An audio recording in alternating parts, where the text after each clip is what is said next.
If you're like most people, delaying gratification is easier said than done and may actually be one of the most important skills you can learn to ensure long-term success in anything, even in collecting and investing. Back in 1972, researchers at Stanford University sought to analyze this psychological phenomenon using a group of 32 children and a bag of marshmallows. The premise of the experiment was simple enough. Leave a child unattended in a room with a marshmallow for 15 minutes and see if the child could muster the self-control necessary to wait until the adult returned before giving in to temptation and devouring the marshmallow. To take it one step further, these children were given clear incentive to wait. If they made it the full 15 minutes, they'd be rewarded with a second marshmallow or some similar treat. Now, I realize that this sounds easy, but for most of the children involved, it's not. Not even in modern replications of the experiment. In fact, the presence of the reward actually made it more difficult for the children who had to distract themselves from something immediately in their grasp. Maybe you found yourself in a similar situation with something you've wanted, a card you desperately desire for your collection, and the more you think about it, the harder it becomes to avoid heading over to eBay or TCG Player, breaking out the credit card, and making an impulsive buying decision that you just might regret later on. In short, self-discipline is hard, even for us as adults, but its importance really can't be overstated. Perhaps the most surprising and significant result of the Stanford Marshmallow experiment wasn't the difficulty of delayed gratification in children, but the correlation it showed to long-term success later in life. Whether it was standardized test scores, educational achievement, financial comfort, or general health and well-being, the ability to delay gratification has been correlated and somewhat predictive of a number of metrics of long-term success. And that brings us to our topic today. It's my belief that success as a collector and investor relies on a similar set of psychological processes, though perhaps slightly more sophisticated and slightly higher stakes than just a marshmallow. I'm Pokemon Classics, and I invite you to join me as we examine 3 simple lessons from psychology to succeed as both a collector and an investor. But first, let's roll the intro.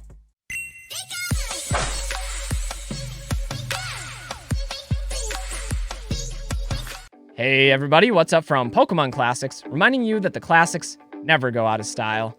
Before we dive back into our psychology lesson, consider hitting the like button and subscribing to my channel if you're enjoying the content. I put hours and hours into each and every one of these videos, and your support really helps keep me motivated and on the grind. Also, if you have any personal thoughts or experiences with these psychology principles, definitely continue the conversation down in the comments below. I'd love to hear your thoughts on these matters as well. Anyway, one of the key takeaways of the Stanford Marshmallow experiment, at least for me, is the process of success that's shown through the sequencing of thoughts, actions, and perspective that occurs in successful subjects. First, an individual needs to reframe their thoughts, understanding that their locus of control is internal rather than external. Then, those thoughts must manifest themselves into appropriate actions, often with some form of risk or sacrifice associated, even if only temporary. Finally, once an individual has achieved success, perspective is built, and eventually the individual comes to understand that the real reward is not the tangible goal they originally started out with, but rather the sense of growth and accomplishment that comes from the actual process. Psychologist Abraham Maslow called this self-actualization and described it as the realization of one's potential, but we'll get to that more in a little bit. For now, let's take a look at how psychology can impact our thoughts. As a classroom teacher, one of my mantras is you can't always control your situation, but you can control your attitude. And when you change your attitude, you'll be surprised to find how often your situation changes with it. In psychology, this is often referred to as our locus of control, the degree to which people believe that they have control over the outcome of events in their life, rather than external forces dictating those outcomes. Those with a strong internal locus of control will generally show more agency and proactivity, believing that their success or failure is determined by their own actions and decisions, while those with a strong external locus of control are often more passive and reactive, attributing their successes or failures to variables outside their influence. There are plenty of things we can't control in life, and that's part of the experience of being a collector or an investor in Pokemon cards. We can't control the set reprints, product shortages, grading inconsistencies, PSA backlogs, price volatilities, celebrity influence, or hundreds of other factors that affect the broader market. However, we can and certainly do control how we choose to respond to these hardships. I think we've all seen people out there who are upset, frustrated, and ultimately paralyzed by their own attitude of victimhood and helplessness when it comes to Pokemon, channeling all that energy into blaming others rather than looking for ways to adapt to whatever market conditions happen to be at any given time. And that's one of the foundational rules and truths I've discovered in my experience as a collector. Opportunities as a collector and investor, they never cease to exist. They simply change over time, sometimes rapidly. I know a number of people struggled with price explosions and product shortages in 2020, and that was certainly unfortunate, particularly for younger and less experienced collectors. But this type of conflict also forces us to evolve and change as well as we persist through those hardships. In just the last few years, Pokemon has seen new grading companies and online platforms emerge for buying and selling cards, new events and conventions providing opportunities to connect with others, and an onslaught of social media options and data analysis tools to track market trends, and so much more. Those that hope to capitalize as a collector and investor need to acknowledge that although some situational factors are beyond our control, we can always control our response and redirect our efforts toward our long-term goals rather than seeking instant gratification and taking the easy way out. It's a simple psychological concept, but a difficult one to put into practice. But acknowledging what we can and what we can't control is just the first step towards self-actualization. Having a healthy and productive attitude is only beneficial if it leads to meaningful actions that challenge us to breach our limits and continuously learn and improve ourselves. Personally, I think this is where a lot of collectors and investors get stuck on their journey. There's a psychological trap of comfort, familiarity, and security that can easily result in our own stagnation, when the reality is we must embrace the calculated risks of life if we hope to progress ourselves.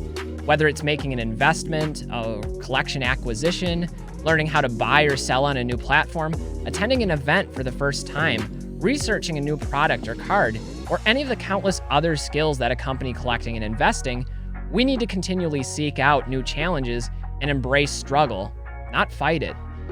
Let me offer a personal example from another of my hobbies. I love action sports and have been inline skating for just as long as I've been collecting Pokemon cards, and that's a long time, over 2 decades.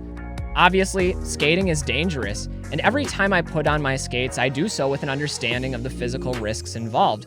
But what I love about skating is the individualized progression that's built right into the sport.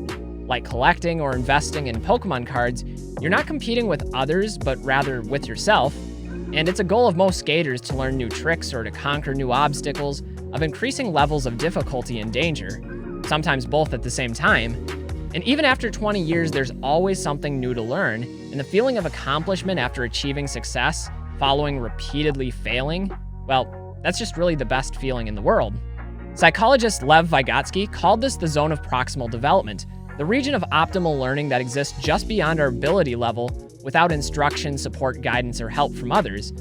Basically, Vygotsky suggested that learning requires struggle and an element of unfamiliarity and challenge, and therefore new skills or tasks should be situated just beyond an individual's comfort zone and ability level, as long as appropriate support and guidance is readily available. Pokemon is the exact same way, and really so is everything else in life. We need to seek out new experiences and challenge ourselves to take risks, calculated risks. That doesn't mean making impulsive decisions hoping to get rich fast, nor does it mean constantly sitting on the sidelines and becoming a spectator of your own life. Both of those situations are tragic and often prevent people from becoming the best versions of themselves. Like most things in life, there's a healthy balance that must be achieved. However, unless you're willing to take the risks and challenge yourself to grow as a collector or an investor, your achievements are doomed to feel hollow and ultimately insignificant. And that leads us into perspective. Most people won't appreciate this until much later in their lives, probably after it's too late. But success is a difficult metric to measure or even define. Often in collecting or investing spheres, people define success financially or materially through the acquisition of money or cards. But that can quickly become nothing more than a hamster wheel of extrinsic validation. The truth is, the largest collectors and wealthiest investors aren't always the most fulfilled, and that's because they, like the children staring down the marshmallow, are often too focused on the external outcome rather than their own internal growth. I've talked about this on my channel before when discussing the dangers of addiction. It's actually my favorite, arguably my most important video I've ever posted to this channel. But most people fall into the psychological trap of the process versus the outcome dichotomy. Now, this could easily be a whole separate video, but self-actualization assumes both regular fulfillment and a sustained sense of purpose, yet so many people choose one or the other rather than choosing them both. And for many collectors and investors, the focus seems to be exclusively on the outcome, or the end goal, at the expense of not appreciating the experiences, the journey, the relationships, the memories, the lessons that can be learned through the process of collecting. And this, in my opinion, is one of the greatest tragedies of life. No amount of money or stockpile of cardboard can ever fill the emotional void in a person who's lacking a sense of purpose and self-identity. I think this is actually a much larger issue in society, extending well beyond the sphere of collecting. It may also explain why so many people are struggling with mental health in today's world. The marshmallow is quickly consumed and forgotten, but the feeling of accomplishment from struggling through something that's authentically difficult and bettering oneself through that process is much more persistent. This also might explain why those who are able to delay gratification report higher levels of happiness and fulfillment later on in their lives. Perhaps delaying gratification is just the first step to self-actualization, realizing that the pleasures of the world are simply that, just pleasures. Joy, on the other hand, joy only comes from bettering ourselves, and usually, when we better ourselves, we also better the world around us too. So, if you want to be successful as a collector and investor, there are really 3 simple questions you should be constantly asking yourself. What can I control? What can I do? And what can I change? Like the Stanford Marshmallow experiment suggests, we must take control of our thoughts, acknowledging the influence we have over our situations. We must take action with a willingness to take appropriate risks and make sacrifices for our own long-term betterment. And finally, we must embrace the journey and acknowledge that the real reward is in our own evolution as a person. Anyway, guys, thanks for sticking around and listening to another one of my rambles on psychology. If you enjoyed the video, consider giving it a like and definitely let me know your thoughts down in the comments below. But that's going to wrap it up for this one. I'm Pokemon Classics, reminding you that the classics never go out of style. Till next time, stay well, enjoy collecting, and don't forget to have fun. That is, after all, why we're all here. Bye, everybody.